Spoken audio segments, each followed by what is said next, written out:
Guys, Deluded Goon, I hope you're all well. Let's crack on with the Arsenal versus Swansea preview. Now, I believe in the last 5 games, correct me if I'm wrong, but we've lost 2 and won 3 against them. We know what we need to do. We got City, we don't know how that's going to go, and if you're honest, we don't expect to take 3 points. Spurs, it's been ball draws of day one. We need to turn up in a derby. Again, you don't know how that's going to go. So, worst case scenario, if you're an Arsenal fan, that's 6 points gone. Obviously, you hope to take 4. I'd love 4 out of them 2 games.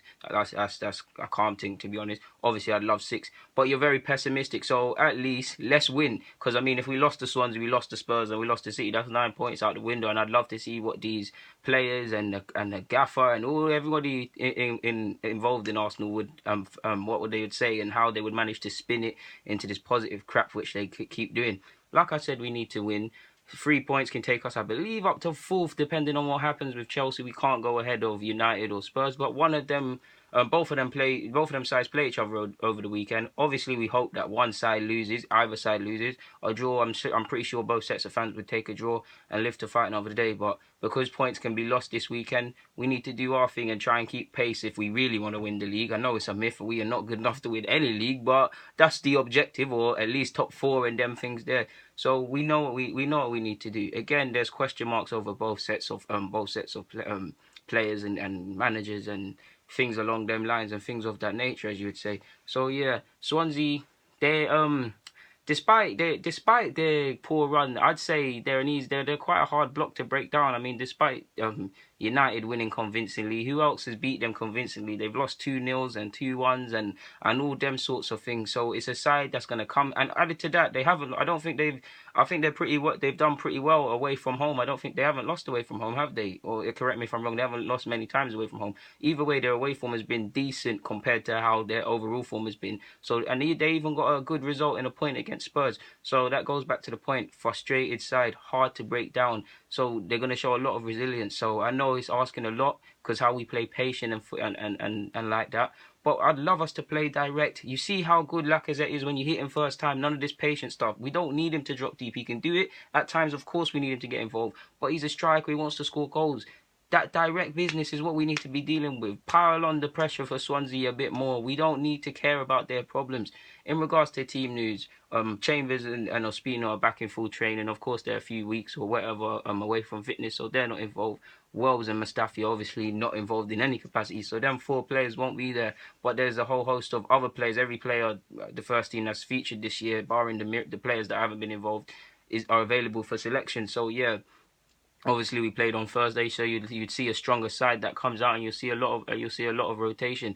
Biggest question mark is probably will Alexis Sanchez, Lacazette, and Ozil all start again, and then another debate is BFG or Holding or who plays at centre half. Obviously, Holding played on Thursday. Mertesacker wasn't risked in the game. I think he should have played because that's his level now. Wasn't, so you have to assume he is going to play.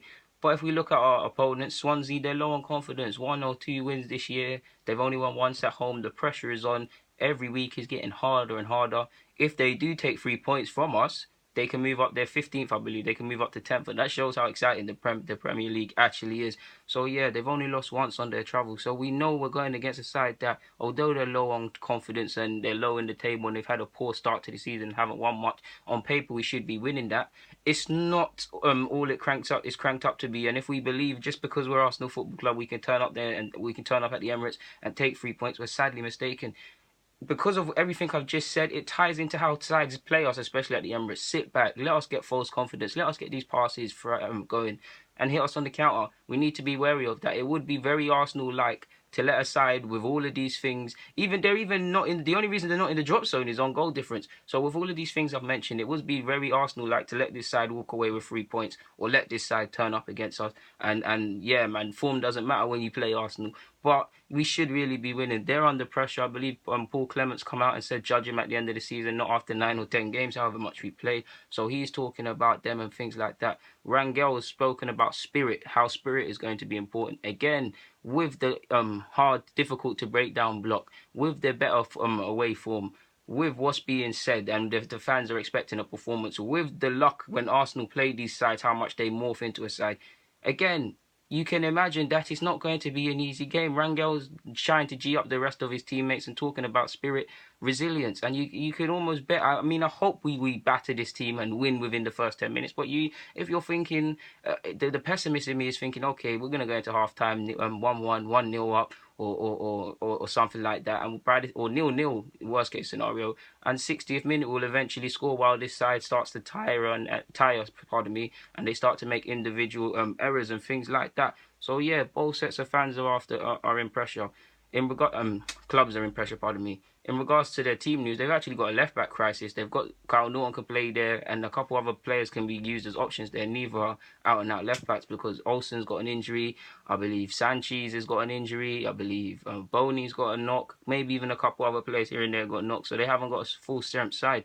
So yeah, we do need to watch out for Tammy Abraham. He's got five goals in all comps. We need to watch out, and he's a Chelsea boy. So it would be like Arsenal to let these agents, as we call them in football now, score. Ayu's brother of the West Ham guys, equally as productive at times as his brother. And I'm not talking about stats. I'm talking about in hurting Arsenal and causing danger. 3 goals, 2 assists. So we need to look out for these players. In regards to our team news, obvious question marks: will Jack Wilshere start? I'd love him to, but he got what did he get? 90 minutes plus extra time. So I don't think he'd start. I know he's had more than enough time to rest, but I don't think he'd start. The same probably goes for Coughlin. There's a case for both players to come in for Xhaka based on last game.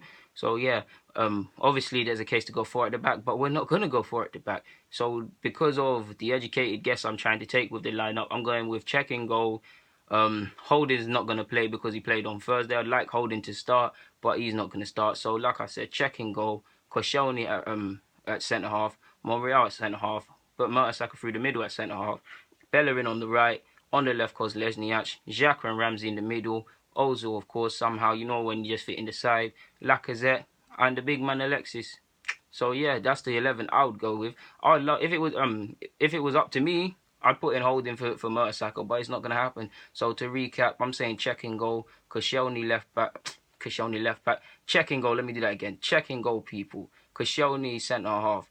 Monreal centre half, Mertesacker centre half. On the flanks, Kozlesniak and Bellerin. Through the middle, Xhaka, Ozil and Ramsey. Up front, Lacazette and Alexis. That's what I hope to see. We know we need to take 3 points, man. Like I said at the beginning of this vid, City away. We don't know how that's going to go. We remember what happened last year. We could have taken 3 points and we didn't. And they look better this year than last year. So we need to turn up and... yeah, man, we don't know how that game's going to go. You probably, if you look at the fixture list and it comes out in August, you chalk 3 points off at end games there. Spurs, recent history, I'm going over the last few games. We haven't turned up against Spurs, man. The last time, when was it? When Xhaka and Coughlin overran in midfield, but they fought. I remember the review, but I can't remember what game it was. We haven't beat them. We need to turn up in that current form. You'd say they're going to walk that game. Look what they did against Liverpool. So that's 6 points chalked off if we look at the pessimist that I'm coming with. So we need to beat Swansea. It's that simple. Nothing else needs to be said on that front. But anyways, guys, deluded, I'm signing out. Get in the comments. You know the rest, man. Let me get out your hair. Enjoy your evening.